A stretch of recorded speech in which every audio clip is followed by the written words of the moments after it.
The name of our working group is Food, Intestinal Microbiome, and Health Group. Gut health, I think, comes off the tongue easier. My name's Josh Bomser. I have my email address here. If there's something that I don't cover or you would like to ask more about, you can contact me because we're a little pressed for time. So it was Hippocrates who said, all diseases begin in the gut. That's what he said. And I started thinking about this, and I said, that's not true. I don't think that's true. It's not true. But if you're the father of modern medicine, I guess you can get away, or if my grandmother, you can get away with saying some crazy stuff.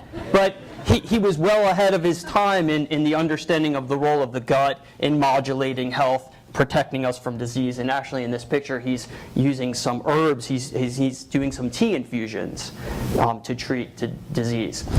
So I appreciate Hippocrates' enthusiasm for gut health, for sure, but I think there needs to be a bit of an update to his statement. Many diseases certainly begin in the gut. It doesn't have the same power, right? Or there are many diseases that we believe might begin in the gut. It doesn't have the same ring, but many diseases begin in the gut, and that's really the motivation for our working group. So the aim of our group was to initiate collaborations and generate proposals among Ohio State faculty, staff, and students interested in the modulation of gut health by dietary components in foods. And as Dr. Clinton pointed out, this is really a fascinating area of research when we think about the trillions upon trillions of microbes that inhabit our gastrointestinal tract. It's timely that this group has come together. Many of you hopefully are reading Science and Nature, but Science and Nature just dedicated 2 whole entire issues to the idea of gut microflora, the gut microbiome, and its role in disease prevention and health. And I like one of the quotes from this is, "We are on the threshold of making profound discoveries about the microorganisms with which we share our bodies, indeed, whose cell count vastly outnumbers our own." So it's about a 10 to 1, 90 trillion or however many trillions of bacteria inhabiting our GI. So we truly are never alone. If you feel alone, we have a lot of friends that are with us, sometimes friends, sometimes not so friendly. So the idea of dysbiosis, if we get out of sync in the good good bacteria versus the bad bacteria, can cause some problems. 2 issues I believe that emerge from reading this Science and Nature, these special issues, are clearly the role of the microbiome, so our microflora, and its role in modulating obesity. There's clearly a role. I don't think we know what that role is yet, but this is data. This is from a PNAS paper, 2004. And briefly, we're looking at, these are fat pads from mice that were raised in a sterile environment, so a germ-free mouse. So we can do that. They're sterile guts, no microflora. And we're looking at their fat pads. If we take these same animals and then inoculate them with a normal complement of microorganisms in their GI, we can see that this causes a profound hypertrophy of their fat pad. So pretty clear evidence that for some role of these microorganisms in mediating obesity. So I believe there's a lot of opportunity here to study this, and I believe Ohio State's uniquely positioned to do this. Any questions on? I wanted to show a little data, so okay, good. It's always good. Pretty dramatic. Picture's worth 1,000 words. On the flip side, we know microorganisms have a role in obesity. It's also important to understand that a healthy microbiota also has a role in undernutrition. So this is a sort of the vicious cycle of undernutrition where you're malnourished, puts you at greater risk. A decreased immune function in undernourished children are typically the ones most impacted.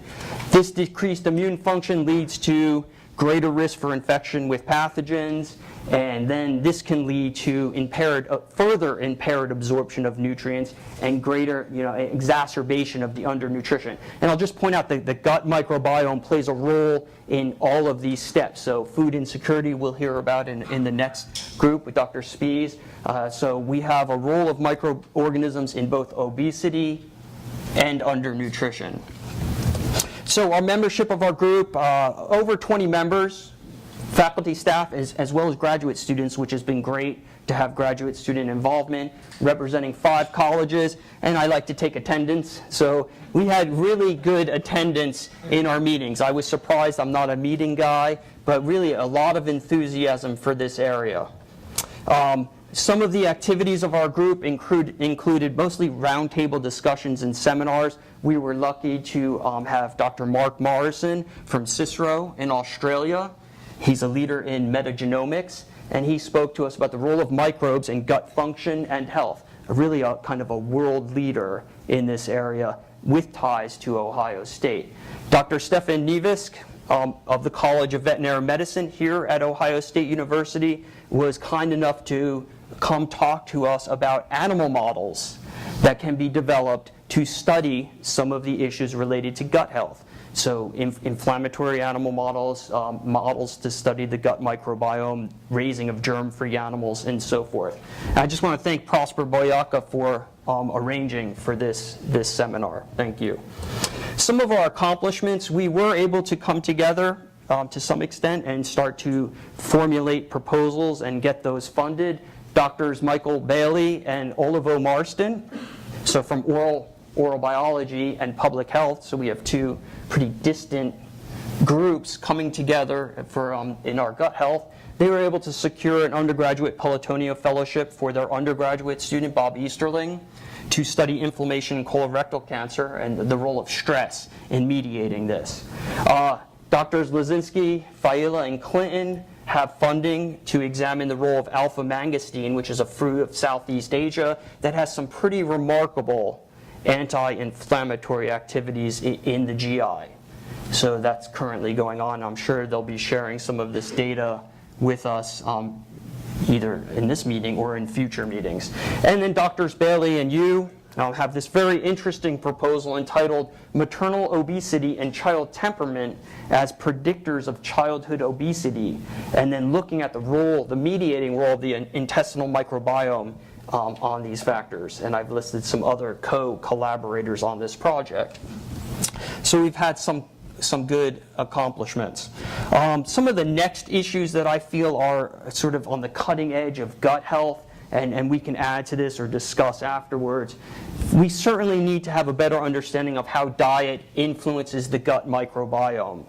And in doing so, how that influence on the gut microbiome then in turn influences inflammation.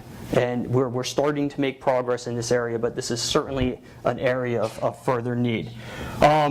Something else that I think Ohio State's uniquely positioned to do is look at the role of the gut microbiota or microbiome on drug metabolism. So how do the bugs in our body influence how a drug is metabolized, absorbed, and its efficacy?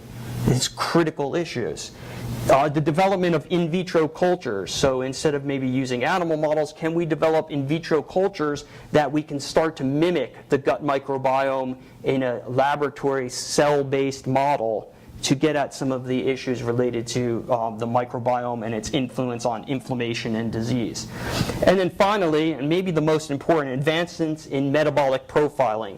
So there needs to be really strong analytical capabilities to begin to understand, first of all, we're talking about trillions and trillions of cells, so be able to profile those, the metabolites being produced by that microbiome, and how that microbiome is influencing food digestion and absorption. So you think about all of the metabolites, thousands and thousands of metabolites that could be possibly formed during this.